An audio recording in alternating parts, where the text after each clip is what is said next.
자, 어차피 오늘 수업할 거 수업이라고 얘기하기 좀 그렇고, 이제 중3 대상으로 간단하게 그 유전에 대해서 좀 알려줄까 해요. 이게 유전을 하는 이유는 중3에서 내신에서 이제 졸업고사 때 제일 여러분들이 힘들게 할 파트가 여기가 될 거고, 이 유전은 또 되게 중요한 게 이과를 갈 거라면 생명과학을 선택할 확률이 60% 이상이거든요.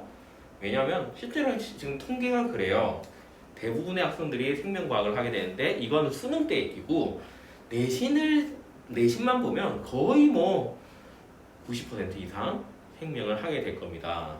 생명은 정말 많은 학생들이 선택하는 과학인데 이 생명과학에서 또 킬러 파트가 마찬가지로 유전이에요. 그래서 중3 때 유전을 잘 다져주시면 고등학교 가서도 마찬가지로 매우 쉽게 생명과학원을 좀 받아들이실 수가 있을 거예요.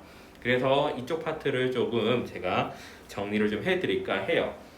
자, 일단 간단하게 우리가 유전에 대해서 정리를 할 건데 대상은 중3을 대상으로 할 겁니다. 중2 학생들은 이거 말고 다른 영상이 먼저 갈 거예요.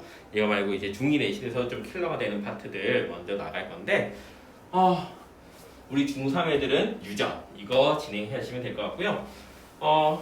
참고로 지금 이 정도 내용으로는 사실 고등 내용은 잡히지 않아요. 그러니까 이 정도 중3을 좀 마스터 하시고 내신 때 이거 좀 잘 들으시고 제가 우리가 내신 교재는 오투인 거 아시죠? 오투에 있는 문제들 이용해서 여러분들 좀 올려드리면서 오투 구매하셔서 잘 풀어주시면 돼요. 그럼 문제들을 좀 풀어서 내신 졸업고사 좀 준비할 겸 미리미리 해주시면 되는데 하고 나서 이게 좀 잡히면 나중에 세원 강좌를 제가 10월 달쯤에 깔게 될 것 같아요.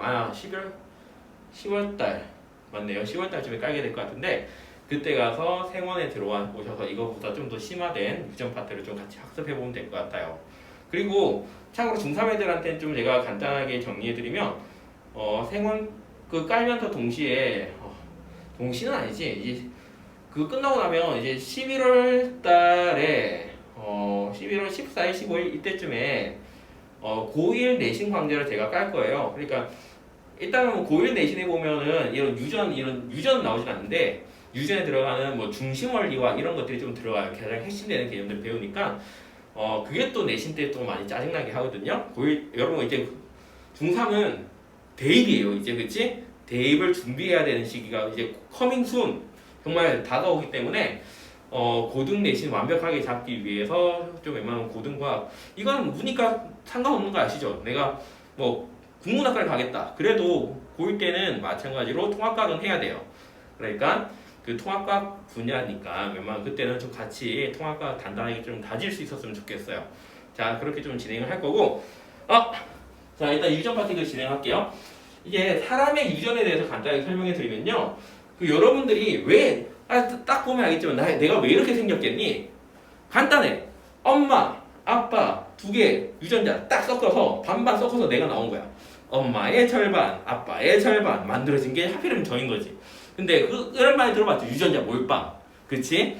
사실 제가 딱 유전자 몰빵인데 저는 그래도 고맙게 머리는 좀 많이 타고났어요. 재수 없어도 어쩔 수 없어. 머리는 뭐 좀 잘 타고난 것 같은데 제 동생은 완전 저랑 달라요. 진짜 유전자 제대로 몰빵됐어요. 머리도 나쁘지 않거든요.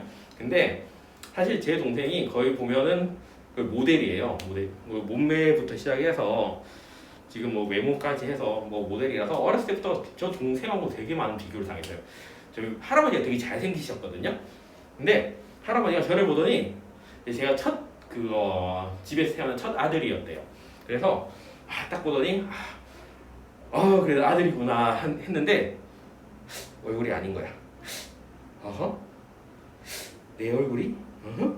이랬다가 이제 그때 당시 그래도 첫째니까 첫째구나 했는데 딱 제 동생이 태어난 순간 정말 할아버지를 딱 판박인 거야. 할아버지 되게 잘생기셨다고 이게 말씀드렸잖아요. 근데 딱 동생도 딱 태어나자마자 이목구비가 장난 아니었어요. 딱 우와 이러더니 그때부터 저는 찬바퀴가 됐죠. 인생이 좀 그런 것 같아. 그래서 다 이게 유전자의 장난인 것 같은데 다행히 저는 머리는 잘 타고난 것 같아요. 어머니의 머리 좋은 부분, 아버지의 머리 좋은 부분 잘 섞여서 그건 좀 다행인 것 같은데 그 외적인 거 한 개도 못 받았어요. 자, 여튼 그렇게 된 이유는 뭐냐? 자, 설명드릴게요. 사람의 유전자는 기본적으로 하나의 쌍을 이루고 있습니다. 하나는 M으로서도 from 엄마, D, daddy, 아빠지 아빠. 엄마로부터 이렇게 온 거랑 아빠로부터 이렇게 온 거. 사실은 뭐 이렇게 되진 않고 이렇게 한 개씩 이렇게 생겼는데 지금은 이거는 옆에 한 개 이렇게 생긴 거 이거를 우리 염색 분체라고 하거든요. 이 염색 분체를 하나를 복사해 둔 거예요. 복사해 뒀다가 이거를 이제 어떻게 자손한테 물려주냐면요. 처음에는 그러니까 이렇게 생겼겠지? 이렇게 생겼다가 엄마 아빠로부터 있던 게 옆에 한 개씩 복사해서 딱 이런 모양 만든 거예요. 그 다음에 얘를 다 쪼개요. 쪼개서 하나, 둘, 셋, 네 개를 만들거든요. 이 네 개를 만들어서 이거 네 개 중에 한 개를 자손한테 주는 거예요. 그래서 이렇게 만드는데 이런 염색체들이 이런 것들 우리 이런 거 염색체라고 하는데 얘네들이 총 몇 개가 있느냐?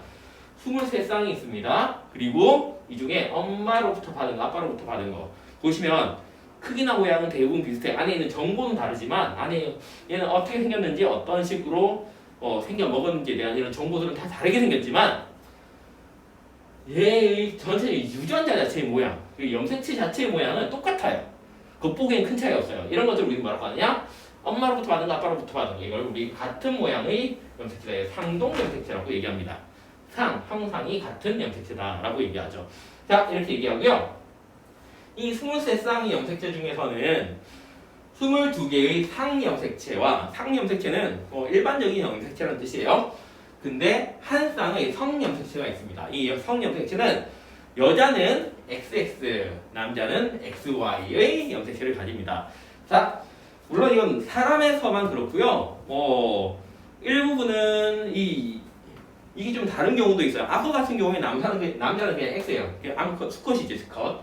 그리고 암컷은 XX 이런 형태로 종에 따라서 암수를 구분하는 유전자의 형태는 좀 다를 수 있어요. 근데 사람은 XY 이게 남성, XX 여성 이렇게 성별을 구분하는 염색체가 정해져 있습니다. 이렇게 되어 있고요. 자, 그 중에서 이제 정자와 난자 이제 이 정자는 주로 남성이 만들고 주로가 100%지. 생물학적으로 얘기한 거예요. 사회적 젠더 얘기하는 게 아니라 그렇죠? 남성 같은 경우에는 정자를 총 22개의 유전자. 자, 봐봐요. 23쌍 가지고 있다고 했잖아. 그 중에 성염색체가 한 쌍, 상염색체 22쌍이에요. 이 22쌍을 타 반쪽에서 한 개씩을 가지고 있는 거예요. 물론 이건 랜덤하게 섞여서 한 개씩 가지게 됩니다. 한 개씩 가지게 되고요. 자, 이것들과 마찬가지 남자들도 똑같이 이렇게 가지게 되는데 남자는 몇 개? 남자는 무조건 XY라고 얘기했죠? 이게 정자는 X나 Y 둘 중에 한 개를 무조건 가지게 돼요. 그리고 남자는 무조건 X밖에 가질 수 없어요. 왜? 여자는 XX거든. 이거 둘 중에 한 개를 자손한테 물려줘야 되는데 X밖에 없으니까 여성의 난자에는 X 염색체밖에 없어요. 근데 남성의 정자에는 X 혹은 Y 둘 중에 한 개를 가지고 있거든요. 그러니까 남성의 정자에서 성별이 결정된다라고 얘기하시면 보통은 맞아요. 보통이란 표현을 한 거는 현대과학에서 좀 다르게 얘기하긴 해요. 그런데 왜냐면 이 난자 역할도 되게 중요하기 때문에 예전에는 성별은 무조건 정자에서만 결정된다라고 얘기했었는데 현대과학에서는 그렇게 얘기는 하진 않아요. 근데 어쨌든 뭐 그런 얘기를 하자는 건 아니라 어쨌든 우리 이 유전자만 보면 염색체만 보면 정자에 있는 Y 염색체가 자손한테 가면은 남자아이가 만들어지는 거고 X 염색체 가면 여자아이가 만들어지는 거고 난자는 무조건 X밖에 주지 않는다. 이렇게 얘기하는 거죠. 이해되시죠? 네, 이렇게 돼서 두 개가 섞여서 다시 크로스해서 합쳐지면 여기 얘와 그러니까 이렇게 합쳐지면요. 정자가 22쌍의 상염색체와 한 쌍의 X염색체를 가지고 남자가 합쳐지면 여자아이가 만들어지고요. 정자가 22개의 X 그냥 상염색체와 한 쌍의 Y염색체를 가지고 있을 때 이때 남자랑 합쳐지면 남자아이가 만들어진다. 이렇게 얘기하는 거죠. 자, 이렇게 정리가 되는데 조금 이제 개념이 어렵죠. 자, 그래서 이것들은 이제 사람의 유전에 대한 내용이고요. 이것만으로 이해가 잘 쉽지 않을 거예요. 플러스 뭘 또 보셔야 되냐면 멘델의 유전에 대한 내용을 꼭 보셔야 돼요. 자, 그래서 이거는 일단 여기서 영상을 끊고요. 좀 이따 멘델의 유전에 대한 얘기부터 다시 한번 찍어볼게요.